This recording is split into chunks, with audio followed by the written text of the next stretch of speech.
Muito antes da existência de ciências que trouxessem explicações baseadas em comprovações, como as que hoje conhecemos, a natureza e seus ciclos sazonais já inspiravam e instigavam a humanidade a compreender e marcar o tempo. Havia a necessidade de prever o ciclo seguinte, dividir o tempo e contar as repetições de períodos de chuva, de seca, de calor ou de frio, por exemplo. Eram de extrema importância para a sobrevivência, permitindo plantio, cultivo, colheita e estocagem de alimentos.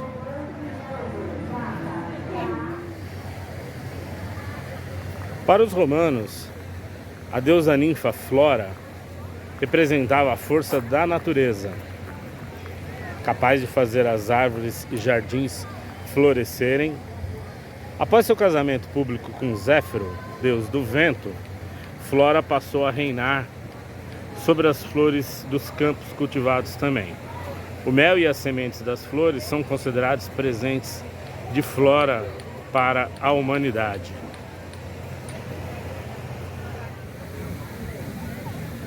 Flora era honrada e celebrada em um festival romano chamado Floralia, que era relacionado ao ciclo agrário. Esse festival abrangia representações teatrais, encenações mímicas, solturas de animais associados à fertilidade e o uso de vestimentas coloridas, assim como a abundância e variedades das flores utilizadas como decoração. Nós não estamos na Roma Antiga, mas o novo episódio do seu canal SP Fãs se passa na Festa das Flores, realizada na cidade de Arujá, na Grande São Paulo. Arrisco a afirmar que, se não é o mais bonito dos episódios, mas o mais perfumado, é, com certeza. A contagem do tempo pelos primeiros povos era baseada nos movimentos do Sol e da Lua.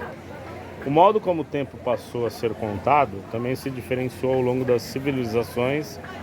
Diversos calendários foram criados, alguns exclusivamente lunares, outros lunisolares, que eram baseados nos movimentos do Sol e da Lua, no segundo caso. No mundo ocidental, o uso do calendário solar também traz resquícios do antigo calendário lunar, porque os 12 meses são originários das lunações. A palavra primavera é derivada do latim primavere, que significa primeiro verão. Num passado distante, o ano era dividido em dois períodos: a estação mais quente, celebrada pelo florescimento, e a estação mais fria, celebrada pela colheita.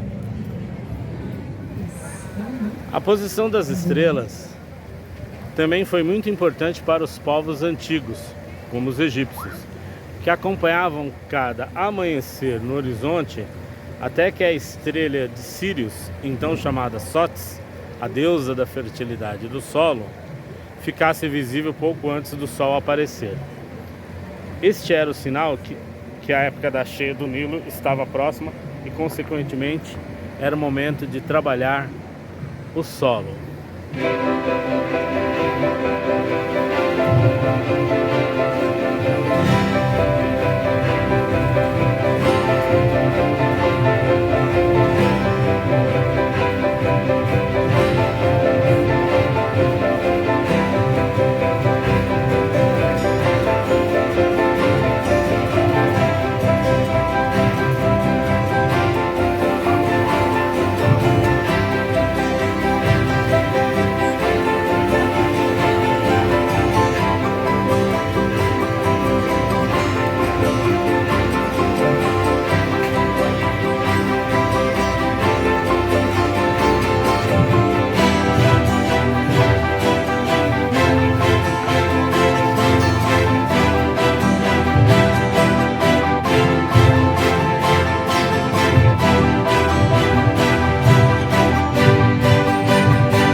A chegada da primavera deu origem a diversos festivais para celebrar a fertilidade do solo, que ao longo do tempo foram incorporadas por novas culturas e crenças, ou banidas por outras. A cosmovisão de cada povo trazia uma compreensão peculiar dos ciclos naturais, assim como as narrativas e as histórias de suas divindades eram associadas aos ciclos de vida de plantas e animais. Uma das histórias mais populares, que traz uma explicação bastante poética sobre a existência das estações, vem da mitologia grega e da relação de mãe e filha, Deméter e Persófone.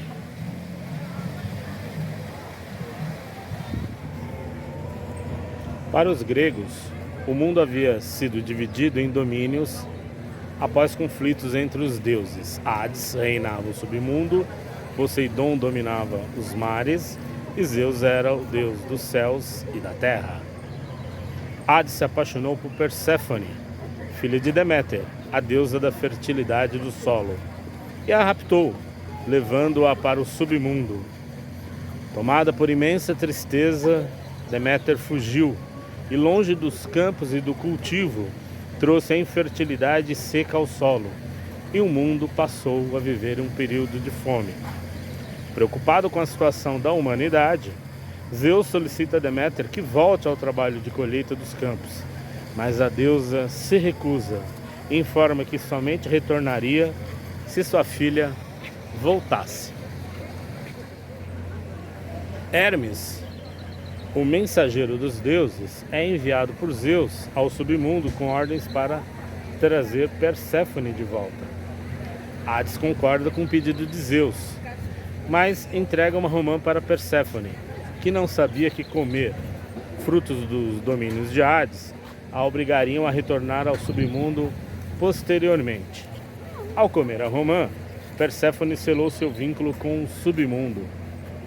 Para resolver a questão, Zeus propõe que Perséfone passe uma parte do ano com Hades e a outra parte com a sua mãe. Quando Perséfone retornava ao submundo, sua mãe trazia infertilidade à terra, que só é substituída pela alegria e reencontro com sua filha, trazendo de volta a fertilidade dos campos e a primavera.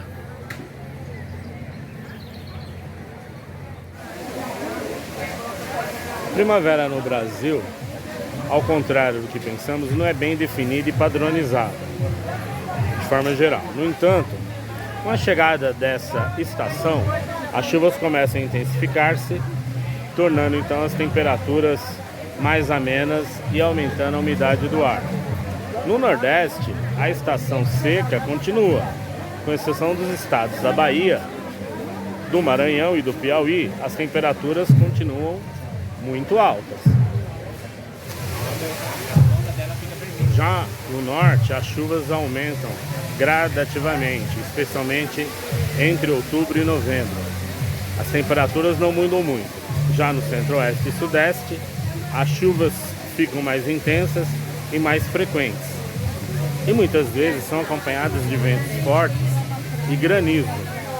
A primavera no sul do Brasil é a mais típica e tem as características tradicionais da estação, com aumento gradual da temperatura e florescimento da flora. Vocês já perceberam o quão exuberantes são as flores que estão aqui expostas? Então é importante revelar a vocês onde estamos. Na Expo Aflord, uma das principais feiras de flores do estado de São Paulo, com uma média de público de 40 mil pessoas por ano, foi criada em 1989 pela Associação de Floricultores da região da Via Dutra, para divulgar a produção dos floricultores associados, que são das cidades de Guarulhos, Mogi das Cruzes, Itaquaquecetuba, Santa Isabel, Taubaté, Arujá, Guararema, Jacareí e São José dos Campos. A cultura japonesa, com a qual já mantivemos contato em outros episódios, também está presente aqui no evento, por meio de danças e músicas típicas. Isso porque muitos dos produtores possuem descendência oriental, a exemplo do fundador da Ford, Katsuya Araki. Vindo do Japão, após experiência nos Estados Unidos, foi ele quem enxergou o potencial da região e acreditou que a união entre os produtores pudesse trazer diversos benefícios. Hoje a Expo La Ford mostra que esse visionário estava certo, pois o evento é um grande sucesso. Em todo o mundo já foram catalogadas mais de 370 mil espécies de plantas que dão flores, mas todo cuidado é necessário para preservá-las. Flores e cestas de alimentos são ótimas opções de presentes, não importa a época do ano. Agradam quem recebe e ajudam a garantir o sustento de milhares de famílias que produzem e comercializam estes produtos. De acordo com o IBGE, existem atualmente 8 mil produtores de flores e de plantas ornamentais no Brasil. Essas propriedades cultivam mais de 2.500 espécies com valor comercial entre 17 mil variedades, segundo dados do setor. O estado de São Paulo lidera o ranking de produção e consumo nacional de flores e plantas ornamentais e se caracteriza pela evolução tecnológica e organização setorial. Minas Gerais, Ceará, Rio de Janeiro e Rio Grande do Sul também se destacam no cenário brasileiro. Quando se trata de consumo, a preferência dos brasileiros nos últimos anos é por plantas de vaso, dando destaque às orquídeas, calanchões, que é a flor da fortuna, e antúrios.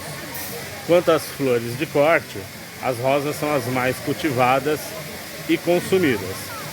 A demanda por orquídeas fica evidente nos dados de importação. Em 2020, mesmo com as dificuldades da pandemia, por exemplo, o Brasil importou mais de 20 milhões de dólares, sendo 64% das importações originadas da Holanda, o principal produto de importação do setor, que correspondeu a 98% de toda a movimentação. As flores são símbolos inequívocos de mensagem de paz e afeto, que atraem pela beleza e pelo perfume. No próximo dia 22 de setembro, teremos o início de mais um ciclo da primavera. E no dia 29 de outubro, será comemorado o Dia Internacional da Flor.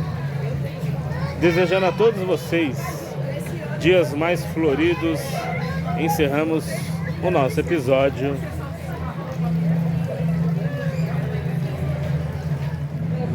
Se inscreva e faça parte da rede de amigos do canal SP Fãs.